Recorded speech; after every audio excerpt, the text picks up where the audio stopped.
नमस्कार दोस्तों, जोश क्लासेस में आप लोगों का स्वागत है। मैं आर.एस. यादव आप लोगों को आज प्रिसीजन इंस्ट्रूमेंट के बारे में बताऊंगा। इसमें जो माइक्रोमीटर है, पहले तो आप ये जान जाओ प्रिसीजन इंस्ट्रूमेंट किसे कहते हैं।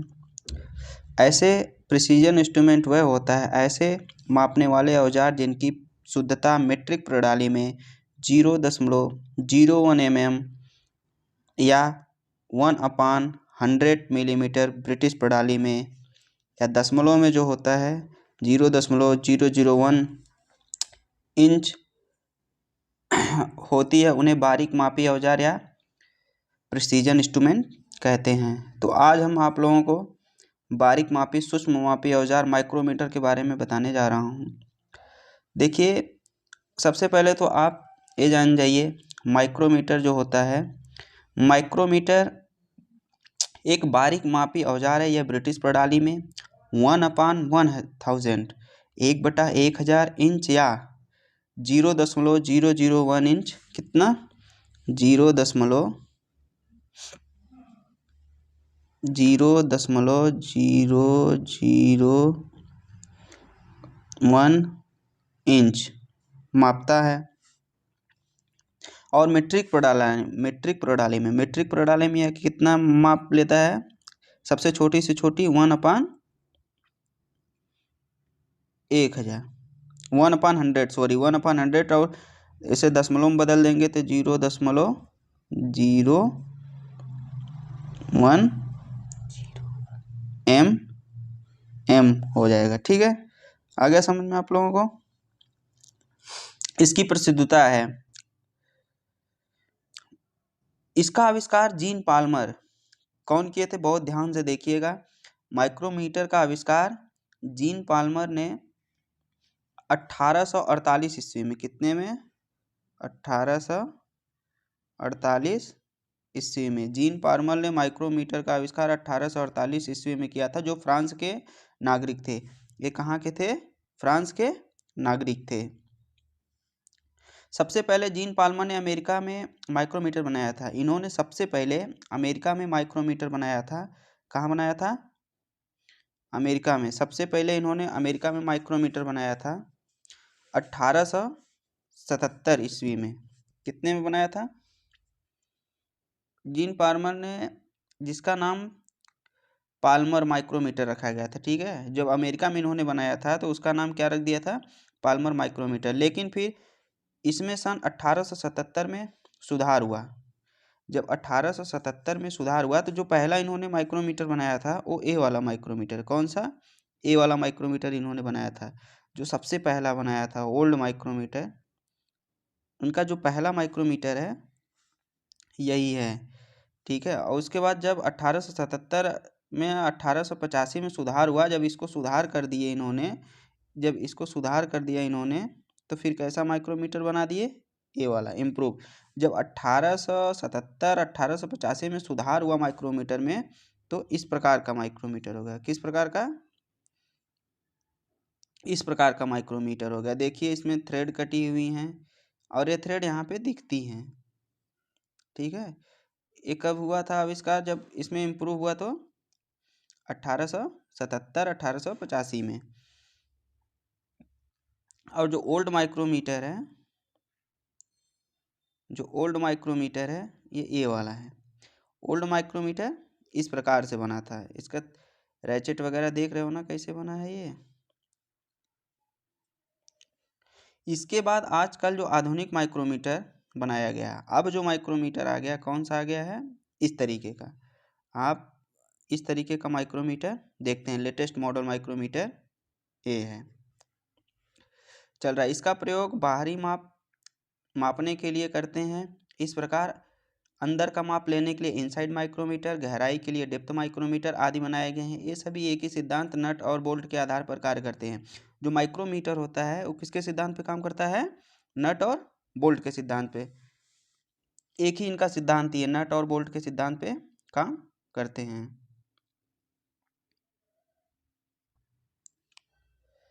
देखिए, एग्जाम में ये पूछ सकता है कि माइक्रोमीटर किस सिद्धांत पे काम करता है। ठीक है, माइक्रोमीटर नट और बोल्ट या लीड पिच के सिद्धांत पर कार्य करता है। यदि नट को स्थिर रखकर बोल्ट को एक चक्र आगे घुमाया जाए तो वह अपनी पिच के बराबर आगे बढ़ता है, क्योंकि सिंगल स्टार्टअप थ्रेड में लीड और पिच बराबर होती हैं।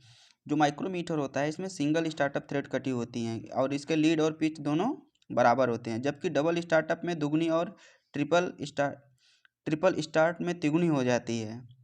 जो डबल स्टार्टअप होता है उसमें दुगनी और ट्रिपल स्टार्टअप में तिगुनी हो जाती है। लेकिन माइक्रोमीटर में सिंगल स्टार्टअप थ्रेड होती है, अतः जब स्पिंडल को एक चक्र घुमाया जाता है तो वह पिच के बराबर आगे या पीछे चलता है। मीट्रिक माइक्रोमीटर स्पिंडल के बाहर और सिली के अंदर बाहर और अंदर 25 मिलीमीटर की दूरी में 5.5 मिलीमीटर के पिच कटे होते हैं। जब माइक्रोमीटर को रैचेट से आप ये जो इसका रैचेट दिख रहा है आपको, ये जो रैचेट है, जब एक चक्कर घुमाएंगे तो ये कितना आगे बढ़ेगा, 10.5 मिलीमीटर। एक चक्कर घुमाने पे 10.5 मिलीमीटर आगे बढ़ेगा। के हिसाब से चूड़ी कटी होती है। जब स्पिंडल एक चक्र आगे घुमाया जाता है तो 0.05 mm आगे बढ़ता है। यदि उसे पूरा चक्र को 50वां हिस्सा घुमाया जाए तो स्पिंडल आगे बढ़ेगा।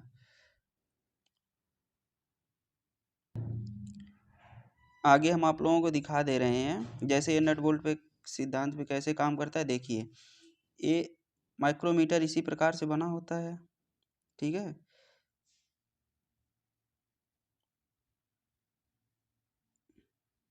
इस प्रकार से माइक्रोमीटर बना होता है हमारा, ठीक। ये बोल्ट लगा होता है और ये नट है। आ गया समझ में। यहाँ से हम जो पीछे से ये थिम्बल जो लिखा हुआ है,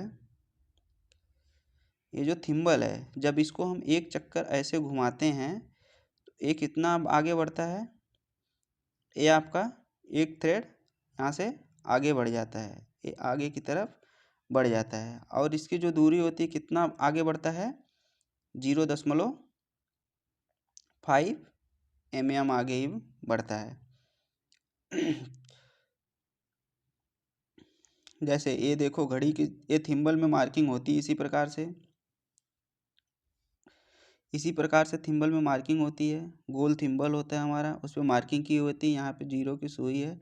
जब इसको हम एक चक्कर आगे घुमाते हैं, ये पूरा एक चक्कर जब जाता है तो हमारा स्पिंडल जो होता है कितना आगे बढ़ता है, 10.5 mm।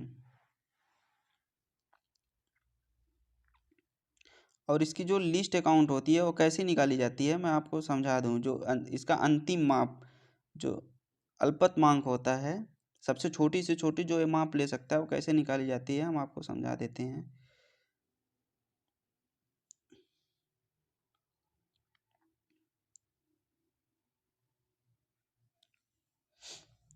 इसका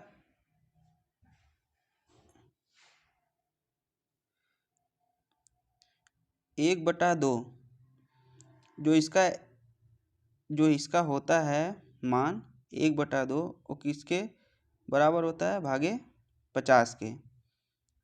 एक चक्कर इसका किसका बराबर होता है, 50 के। तो यहाँ पे 1/2 भागे कितना, 50। तो इसका जब हम गुणा करेंगे 1/2 गुणे 1/50 कितना हो जाएगा, 1/100।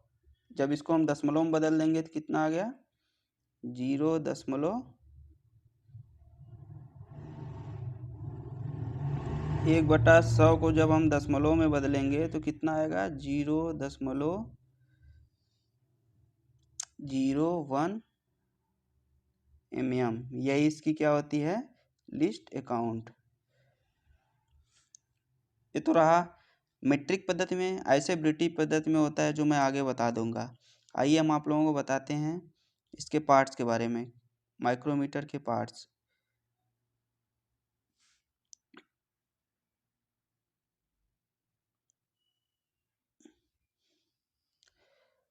माइक्रोमीटर में जो भाग होता है, ये जो पीछे से घुमाते हैं इसको पकड़ के हम, ये रेचेट स्टॉप होता है। क्योंकि यहाँ पे जब हमारी दूरी फुल हो जाती है तो ऑटोमेटिक चट चट की इसमें आवाज़ आती है। क्या पता हम अगर ये नहीं देता तो हम ज़्यादा टाइट कर देते तो इसमें इसके रीडिंग में क्या हो जाता, एरर आ जाती। और दूसरा क्या होता है इसमें, थिम्बल डिवीजन। इसको हम क्या बोलते हैं, थिम्बल। थिम्बल मतलब पकड़ते हैं ना अंगूठे से, थंब थंब, तो इसे हम थिम्बल डिवीजन बोलते हैं। ठीक है, ये थिम्बल होता है। और यहाँ पे हमारा जो ये होता है, ये इसको क्या बोलते हैं, बैरल और स्लीव। इसे स्लीव भी बोल सकते हैं और बैरल भी बोल सकते हैं। यहाँ पे होता है हमारा लॉकिंग स्क्रू। उसके बाद ये जो होता है भाग, इसको स्पिंडल बोलते हैं। इसमें जो ये छोटा सा लगा होता है ये एनविल होता है। और पूरे इस भाग को हम क्या बोलते हैं, फ्रेम बोलते हैं।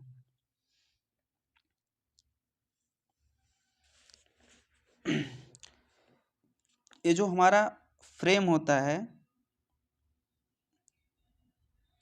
ये जो हमारा फ्रेम होता है, माइक्रोमीटर का फ्रेम अंग्रेजी के सी अक्षर के आकार का होता है। यह इनवायर स्टील या कास्ट आयरन और फोर्ज स्टील का बना होता है। ये जो फ्रेम होता है किसका बना होता है, देखिए कई धातुओं से यह बना होता है। कोई कोई माइक्रोमीटर इनवायर स्टील से बनता है, कोई कास्ट आयरन से बनता है उसका फ्रेम, और कोई फोर्ज स्टील से बनता है। इसके ऊपर माइक्रोमीटर का साइज अल्पतमांक लिखा होता है। यहाँ पे इसका साइज लिखा होता है अल्पतमांक। ये जो भाग दिख रहा है यहाँ पे लिखा होता है, ज़्यादा ब्लैक है इसलिए इसमें दिख नहीं रहा है। यहीं पे इसका साइज लिखा होता है, क्योंकि कोई माइक्रोमीटर 0 से 25 mm होते हैं, कोई 25 से 50 होता है, कोई 50 से 75 होता है, कोई 75 से 100 होते हैं। और इसका जो एनविल, ये वाली जो भाग है एनविल, फ्रेम के एक सिरे पर एनविल लगी होती है जो इनवायर स्टील की बनी होती है, और इसके फेस पर कार्बाइड के बने होते हैं। इसका जो फेस यहाँ पे होता है ये किस धातु का बना होता है, इसका जो फेस होता है ये कार्बाइड का बना होता है। कार्बाइड के बने होते हैं ताकि घिस ना सके, इसके ऊपर जाप रखकर उसका माप लिया जाता है। कार्बाइड का इसलिए बनाते हैं क्योंकि कार्बाइड हार्ड होता है और जल्दी घिसता नहीं है। उसके बाद आ जाता है स्पिंडल। इसका जो स्पिंडल होता है ये, इसका जो स्पिंडल होता है, माइक्रोमीटर का स्पिंडल भी इनवायर स्टील का बना होता है। इसके मापने वाली सतह कार्बाइड की बनी होती है। इसके ऊपर बाहरी चूड़ियाँ कटी होती हैं। ये माइक्रोमीटर जो इसका स्पिंडल होता है ना, ये यहाँ से यहाँ तक होता है। ये 25 मिलीमीटर का होता है। इसके आगे यहाँ पे, जैसे नट बोल्ट के सिद्धांत पे हमने पहले ही बता दिया है कि नट बोल्ट के सिद्धांत पे काम करता है, तो यहाँ पे इसका नट लगा होता है और यहाँ पे इसकी चूड़ियाँ कटी होती हैं। इसके स्पिंडल पे ही चूड़ियाँ कटी होती हैं, बाहरी चूड़ियाँ कटी होती हैं। इसके बाद आता है लॉक नट। लॉक नट क्या है इसमें, इसके बाद क्या है, लॉक नट है, ये लॉक नट। माइक्रोमीटर द्वारा लिए गए माप को स्थिर रखने के लिए लॉक नट का प्रयोग किया जाता है। यह बाहर से नर्लिंग किया रहता है या स्पिंडल को जाम करता है। इस पे देखिए यहाँ पे ऐसे ऐसे ऐसे ऐसे क्रॉस किया हुआ है ना, इसे नर्लिंग बोलते हैं। तो ये इसके ऊपर बाहर से क्या हुआ है, नर्लिंग किया हुआ था, स्पिंडल को लॉक कर देता है। जैसे हमने किसी चीज़ का माप लिया और उसको लॉक कर देते हैं, उसी पे वो रहता है। तो इसकी जो साइज है वो हिलता उलता नहीं है। नेक्स्ट क्या है, स्लीव हब या बैरल।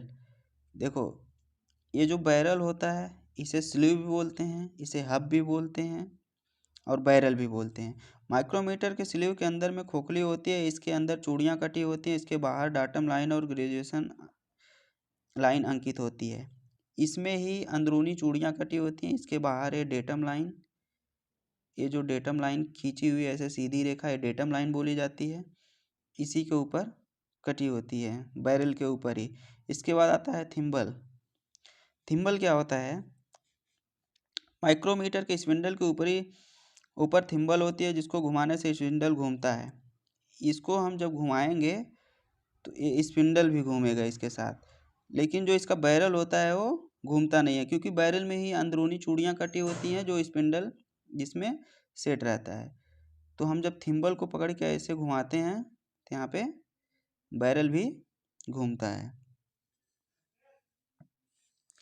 इसके किनारे बेवल एज होते हैं जिसकी पूरी परिधि के बराबर भागों में बांटा गया। थिम्बल के एक भाग जो दूरी आती है वही माइक्रोमीटर का लिस्ट अकाउंट होता है।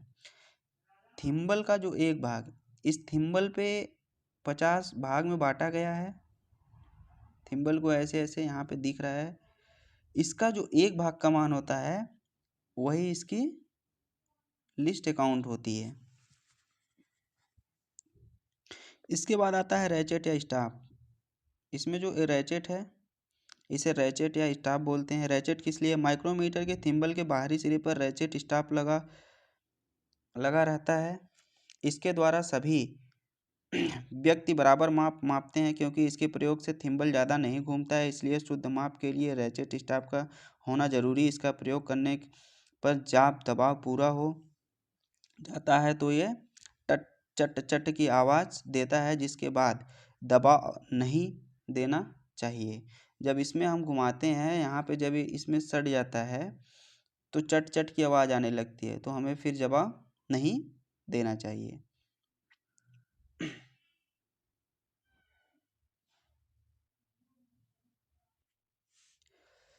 आपको माइक्रोमीटर के पार्ट्स के बारे में तो पता ही चल गया होगा।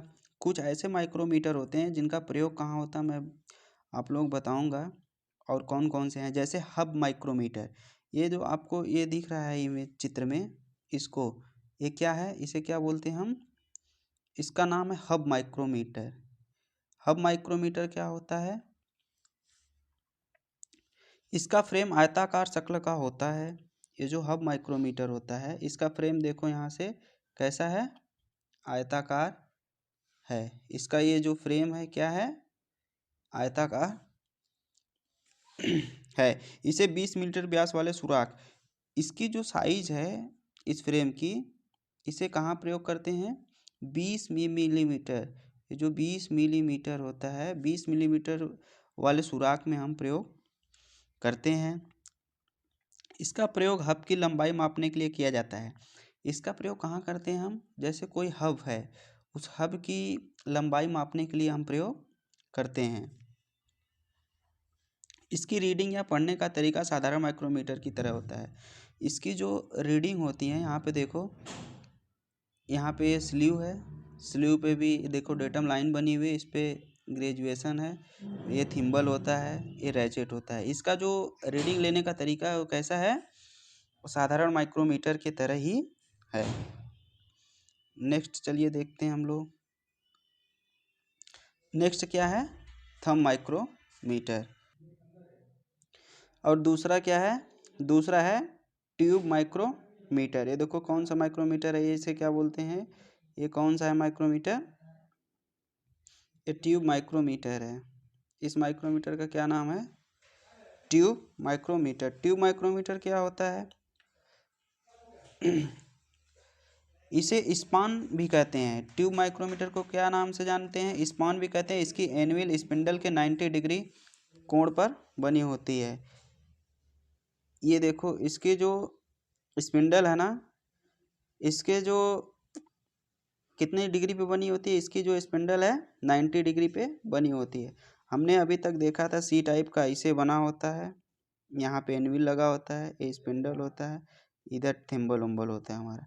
लेकिन जो ट्यूब माइक्रोमीटर होता है या इसे स्पान भी कहते हैं, इसका जो स्पिंडल एनविल होता है वो कितने डिग्री पे होता है? सीधे 90 डिग्री पे होता है, 90 डिग्री पे है। इसके प्रयोग में पाइप या ट्यूब की मोटाई मापी जाती है। इसका जो प्रयोग हम कहाँ करते हैं? इसका प्रयोग जैसे हमने कोई पाइप है उसकी मोटाई मापते हैं। जैसे खोखली पाइप होती है ऐसे, ठीक है, ये खोखली पाइप होती है इधर से कटी हुई, तो इसकी जो मोटाई होती है ना, ये मापने के लिए हम किसका प्रयोग करते हैं? ट्यूब माइक्रोमीटर का प्रयोग करते हैं। चलिए नेक्स्ट क्या है? नेक्स्ट हम आप लोगों को दिखाते हैं। तीसरा क्या है? Screw thread micrometer. इसका तो बहुत अच्छे तरीके से आप लोगों ने नाम जानते होंगे, इसके बारे में जानते होंगे। ये होता है screw thread micrometer. Screw thread micrometer क्या आता है? इस माइक्रोमीटर के एनविल के स्पिंडल में फेस कोनिकल होते हैं। इसका जो देखो इस माइक्रोमीटर का जो एनविल होता है, ये देखो कोनिकल है, यहाँ पे डिग्री बनी हुई है।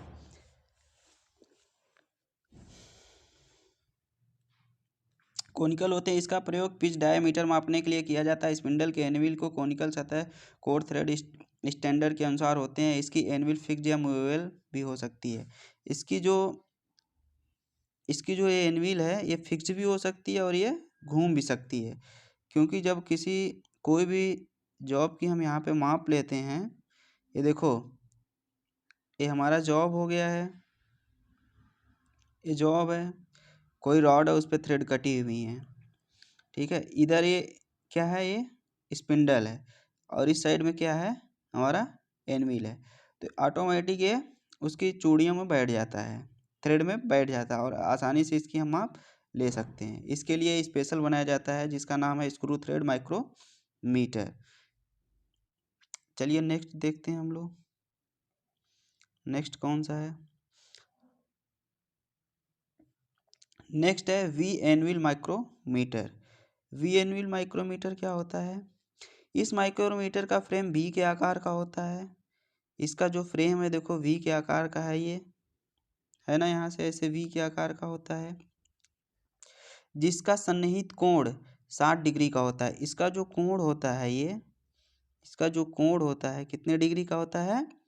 60 डिग्री का होता है।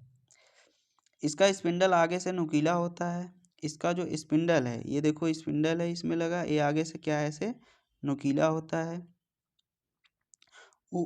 इसके ऊपर सेंटर लेस जॉब मापी जाती है, जिसके द्वारा मापा गया 3D/2 होता है, अर्थात इसकी जो माप आती है वो क्या आती है, 3D/2। 3D/2 इसकी जो माप आती है 3D/2 आती है।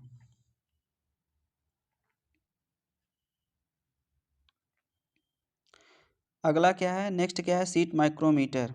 सीट माइक्रोमीटर क्या होता है? जो सीट माइक्रोमीटर होता है इसका फ्रेम अंग्रेजी के यू आकार का होता है। इसका फ्रेम कैसा होता है? अंग्रेजी के यू आकार का होता है, इस प्रकार का होता है सीट माइक्रोमीटर का। 50 मिलीमीटर और 150 मीटर गहराई के होते हैं। इसकी जो गहराई होती है ये वाली कितना मिलीमीटर होती है? 50 मिलीमीटर से लेकर के 150 मिलीमीटर तक होती है। देखिए बहुत ज़्यादा गहरा है। तो इसकी जो साइज होती है कितनी होती है? 50 मिलीमीटर से लेकर के 150 मिलीमीटर तक होती है। इसके द्वारा सीट की मोटाई मापी जाती है। इसका पढ़ने का तरीका साधारण माइक्रोमीटर की ही तरह होता है। जो इसका मेजरिंग हम जो माप लेते हैं उसका जो तरीका होता है साधारण माइक्रोमीटर की तरह ही होता है। माइक्रोमीटर आप लोगों को समझ में आ गया है। मैं इससे रिलेटेड कुछ आप लोगों से सवाल पूछना चाहता हूँ। चलिए हमारा पहला सवाल है। पहला सवाल ये है, मेट्रिक माइक्रोमीटर की चूड़ियों को पिच होती है। जो मेट्रिक माइक्रो mm वाला माइक्रोमीटर होता है, इसकी जो चूड़ियाँ कटी होती हैं, ये चूड़ियों की जो पिच होती है कितना होती है? 1/2, 1/3, 1/4, इनमें से कोई नहीं। तो जो मीट्रिक माइक्रोमीटर, चलो फटाफट आंसर दे दो, कमेंट करो, आप लोग कमेंट करो फटाफट। चलिए हम बता देते हैं। इसका जो मीट्रिक माइक्रोमीटर की चूड़ियाँ जो होती है इसके पिच होते हैं कितना होते हैं? 1/2, और इसे दशमलव में जब बदलेंगे 0.5 mm होती है। नेक्स्ट सवाल चलिए हम पूछते हैं। माइक्रोमीटर किस धातु के बना होता है? माइक्रोमीटर जो होता है वो किस धातु के बने होते हैं? पहला स्टेनलेस स्टील, दूसरा इनवायर स्टील, तीसरा है क्रोमियम स्टील। तो जो माइक्रोमीटर बना होता है वो किस किस धातु का बना होता है? इनवायर स्टील का। हमने बताया था अभी, स्टील का बना होता है। चलिए नेक्स्ट है। नेक्स्ट क्या है, माइक्रोमीटर के एनविल व स्पेंडल के फेस पर बने होते हैं। जो माइक्रोमीटर होता है उसके जो एनविल के फेस इस पे जो बने होते हैं किस धातु के बने होते हैं? कार्बाइड के, टंगस्टन के, क्रोमियम के। तो इसके जो फेस पे होता है उस पे क्या लगा होता है? कार्बाइड लगा होता है, कार्बाइड। चलिए